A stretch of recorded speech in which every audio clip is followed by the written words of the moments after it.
In front of me is Samsung Galaxy XCover7 Pro, and today I would like to show you how you can add emergency numbers.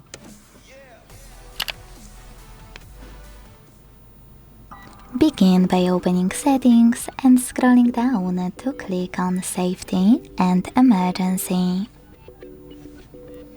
Then click on Emergency Contacts. Scroll down to click on this switcher next to Show on Lock Screen if it's not already on. This way your contacts will be displayed on locked screen. And finally hit Add Emergency Contact to tap on the ones you wish to add. Then select Done at the bottom and wait. As you can see, all of my contacts were successfully added.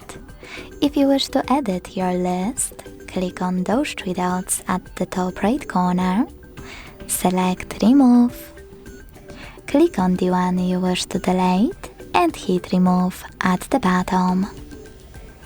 Thanks so much for watching. If you enjoyed this video, leave a like, comment and subscribe. Bye!